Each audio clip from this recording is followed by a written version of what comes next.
Hi everybody, this is Mark. Welcome to the step-by-step series on mastering YOLO11 for AI object detection. If you're curious about how cutting-edge AI detects objects in images with incredible speed and accuracy, you're in the right place. This video gives you a quick overview of the YOLO11 series and how to navigate it. We'll cover the different aspects of the YOLO11 algorithm step by step. While this series is designed for a technical audience, I want this introduction to be approachable for everyone. Even if you're new to AI, you'll gain an intuitive understanding of key concepts. So whether you're an expert in deep learning or just looking to understand object detection better, I think you'll find something valuable if you keep watching. Why YOLO11? This project follows my previous YOLOv11 series, which I completed around the time YOLO11 was released by Ultralytics in late September of 2024. While new versions and algorithms continue to emerge, YOLO11 stands out as one of the fastest and most accurate object detection models, making it state-of-the-art in this field. What does YOLO11 do? In simple terms, this algorithm takes an input image, like this one on the left, analyzes it, let's depict this process with a brain for now, and produces an output image with added annotations, as you can see on the right. These annotations provide three key pieces of information: bounding boxes to localize objects in the image, object labels that describe what is being detected, confidence scores, which indicate how certain the model is about each detection. So when you hear the term object detection, think of it as both localizing and classifying objects in an image. How does it learn to detect objects? Well, some very smart people designed an architecture, a structured set of operations, that enables the model to extract and learn the key characteristics of objects. Objects like cars and people, for example, have distinct shapes, textures, and edges that differentiate them from one another. By learning to recognize these unique features, the algorithm can both localize and classify objects, meaning it can detect a car while distinguishing it from everything else in the scene. Let's take a glimpse at the architecture and how this happens. YOLO11 achieves this using a specialized sequence of operations. Don't worry, we'll keep this at a conceptual level, so stay with me.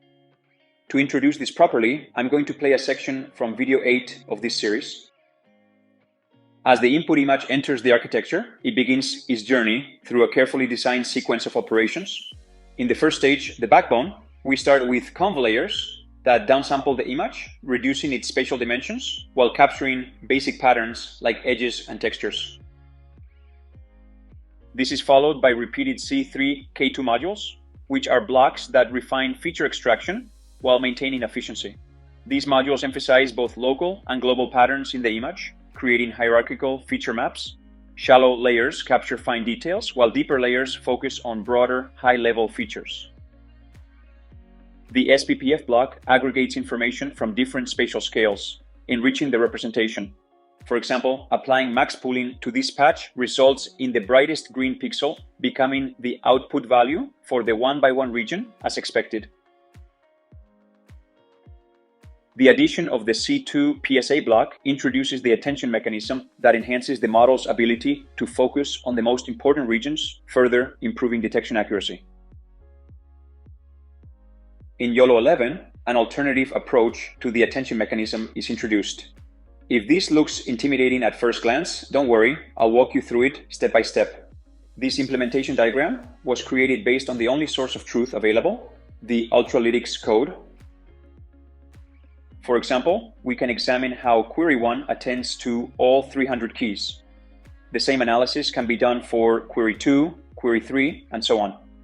If we plot each of these vertical slices, one query at a time, for their associated 300 keys, we begin to see how each query weighs the importance of different keys. Notice how queries corresponding to the car pixels interact more strongly with keys in the surrounding area. This interaction highlights the contour of the car, almost as if the attention mechanism is recognizing and prioritizing the object within the image. This behavior illustrates how self-attention effectively captures spatial relationships. Next, the head comes into play. This stage takes the features from the backbone and refines them for object detection. Upsampling operations integrate finer details from earlier stages, combining these with deeper, more abstract features using concat layers. Additional C3K2 modules process these merged features to further enhance detection accuracy. Finally, the detect module processes the refined features from all three scales. This module predicts bounding boxes, object classes, and confidence scores, effectively identifying the objects in the input image. The architecture you see here is shared across all YOLO11 model sizes, whether you're using the nano, small, medium, large, or extra large models. However, you may have noticed that the specific tensor shapes follow a formula with the exact shape depending on the values for MC and W for each model size. Additionally, the number of loops in the C3K2 block depends on a value called D. In our case, we're using the nano model size, so let's take a look at the respective values for the nano configuration. This model has a D, or depth, of 0.5, a W, or width, of 0.25, and an MC, or maximum number of channels, of 1024. By substituting these values into the architecture, we can derive the actual tensor shapes. Here's what we obtain after calculating those specific shapes. We can also explicitly show the shapes for the cross-stage tensors to enhance clarity. These dimensions are based on an input image of 640 by 640 by 3. However, our input image has a different shape of 480 by 640 by 3. This means the first index of the tensor will change accordingly. These are the exact dimensions for our YOLO11 nano model with this specific input image shape. To better align with the format used by PyTorch, we will reorder the dimensions from height, width, channels to batch, channels, height, and width. With that, we are ready to continue our exploration.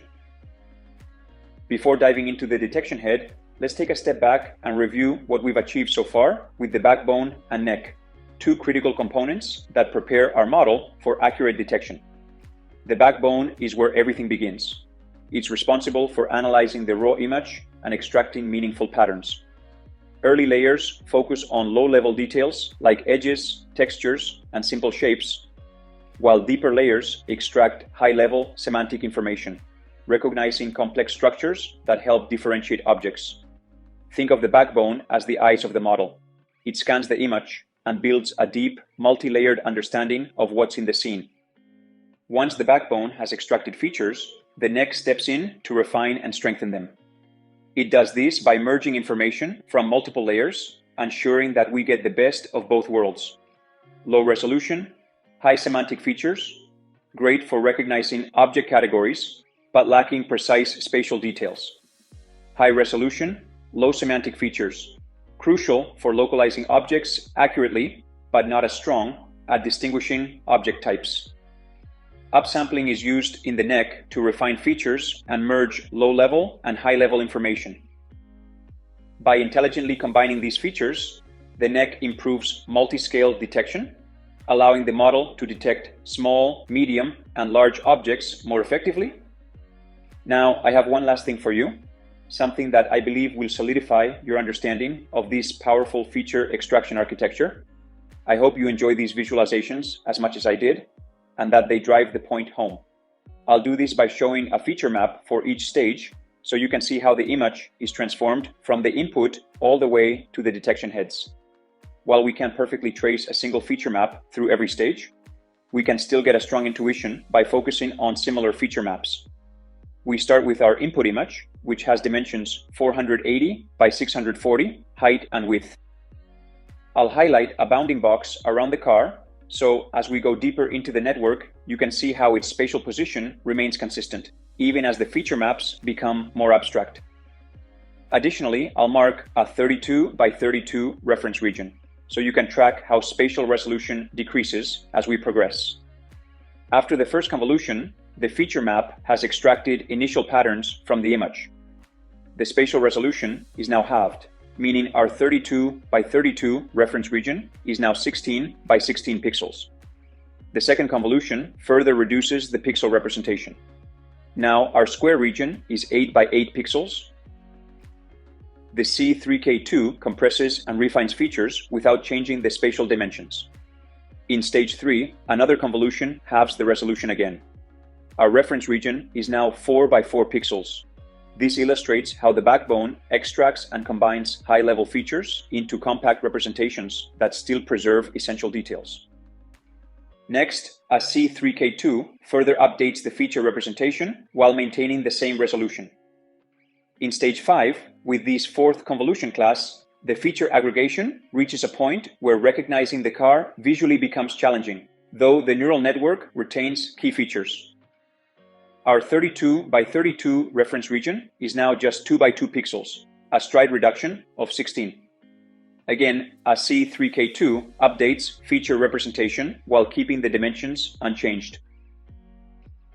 In stage 7, another convolution brings us to the smallest feature space of 15 by 20 pixels, where our original 32 by 32 reference region is reduced to a single pixel. At this point, the representation is highly abstract for us, but mathematically meaningful for the network. Finally, one last C3K2 concludes the backbone, producing multi-scale feature maps. Next, we move to SPPF and C2PSA, which do not change spatial resolution, but enhance the extracted features. Then upsampling and concatenation happens.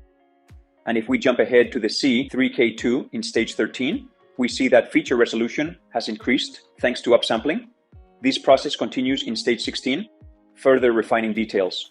This feature will be one of our inputs to the detection head. Another convolution reduces the spatial dimension again before passing through a C3K2, which produces feature maps that are fed into the detection head. Finally, this last convolution further reduces resolution, and the final C3K2 outputs the third and final feature map for detection.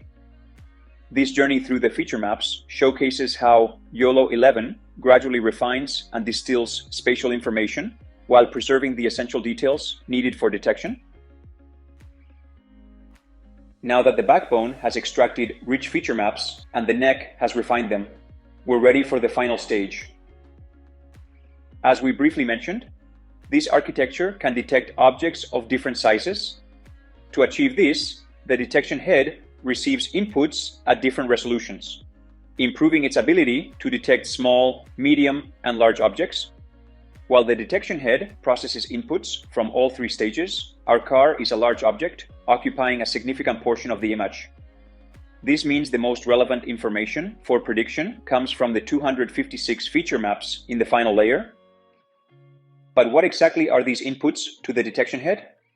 They are the feature maps. Here, I'm showing a sample of 8 feature maps that help the network determine both the location and type of objects. The detection head processes all 15 by 20 values across the 256 feature maps. For each of these 15 by 20 grid cells, it further refines the data through additional convolutions, ultimately producing 64 values for the bounding box and 80 values for the class types. To continue with our explanation, let me play a section from video 16. This produces a concatenated tensor, but for the next operation, we're only focused on the box tensor. This tensor is then passed into the DFL module. In the DFL module, we now have 64 box values for each grid cell. These 64 values are reshaped into 4 sets of 16 to represent the left, top, right, and bottom values of the bounding box for each grid cell prediction. If, for example, we focus on the left values and expand to better visualize it, when the convolution is applied, each of the 16 values for every grid cell is multiplied by the corresponding weights from 0 to 15. These weighted values are then summed up to obtain a single consolidated value for the left, top, right, and bottom boundaries of each grid cell. Here we can see that for grid 6150, we have the DFL output, which provides the distances needed to construct the bounding box. Using the anchor point at x equals 10.5 and y equals 7.5 for this particular grid, we can compute the absolute coordinates accordingly. Now that we have all of these, let's go back to our feature map overview and visualize the distance values for the left, top, right, and bottom, which define the bounding box. Next, we need to scale these dimensions.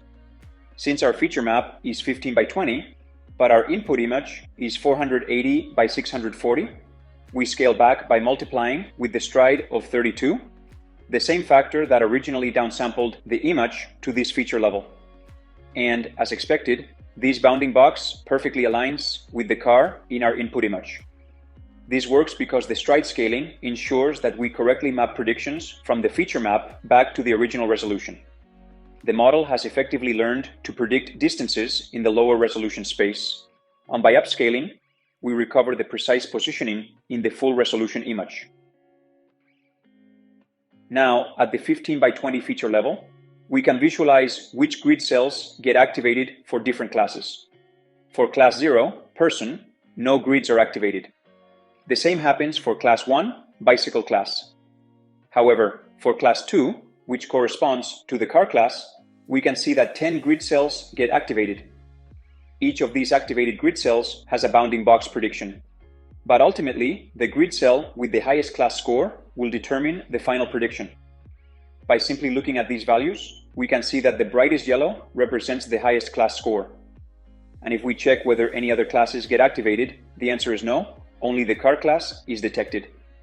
Now, if we overlay the input image with the car class feature map, we can clearly see that all these class scores align with the car in the image.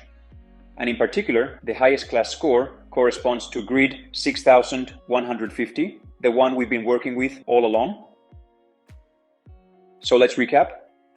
Grid 6150 was the winner for the car prediction. Since it had the highest class score, its bounding box dimensions were selected as the final output bounding box for the car class. And spoiler alert, if we peek ahead at the final YOLO output bounding box, it should come as no surprise that it will match the annotated bounding box exactly to the pixel level.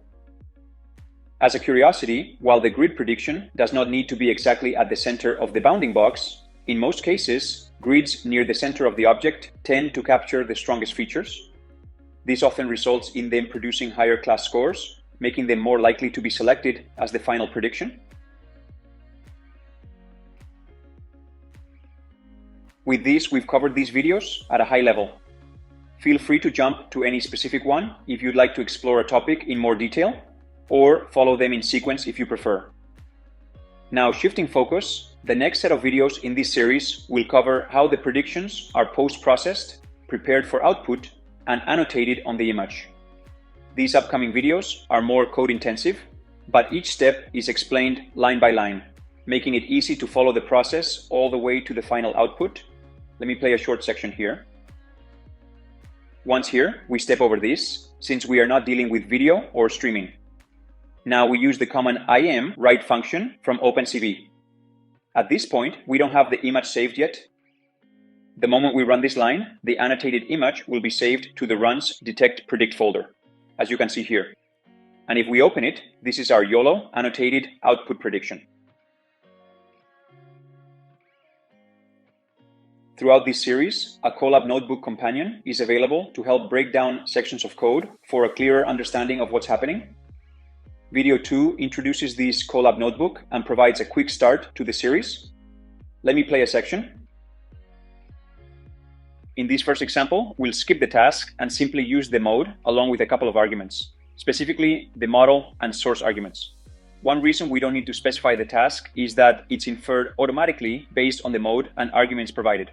Also, since we're running YOLO11.pt for the first time, you can see it being downloaded to our current folder on the left. Next, in the second example, we'll also use the command line interface, but this time we'll explicitly pass the detect task. Up to this point, we have only been using our Colab environment. Since we're also going to leverage our IDE, preferably VS Code, we'll need to download the GitHub code locally. To do this, follow the steps shown here in the documentation. So go ahead and complete these steps and continue with the video once you're done. I strongly believe the learning experience will be much greater if you follow along with your VS Code setup. With that, we've covered video 2 at a high level. Finally, there are a few remaining videos in the series. These walk through the model's initialization, configuration, and setup. Let me begin by playing the start of video 3. At this point, assuming you've selected the correct Python interpreter in the command palette and activated your environment if you're using one, we're ready to start debugging. Click on Run and Debug on the left sidebar to begin stepping through the code. Next, I'll play a short segment from video 5, where we cover the fusion of convolution and batch normalization layers. I found this formula breakdown online from Nenad Marcos, which I link here. I added color coding to highlight different representations of the same concept. Additionally, to further clarify, I included a numbering sequence on the bottom formulas to show the steps as they are calculated, aligning with the steps we follow in VS Code. And finally, let's take a quick look at video 7, which explains letterboxing for image padding. In our case, the auto flag is set to true, meaning the image is resized to the minimum bounding rectangle while preserving the aspect ratio. If it were set to false, the result would be a padded image instead. To better understand the difference, we can visualize the image flow by displaying the processed image. This completes our journey through the entire code execution flow from start to finish. Congratulations on making it all the way here. I hope you enjoyed these videos as much as I did creating them. If you found this helpful, make sure to subscribe and enjoy the video series.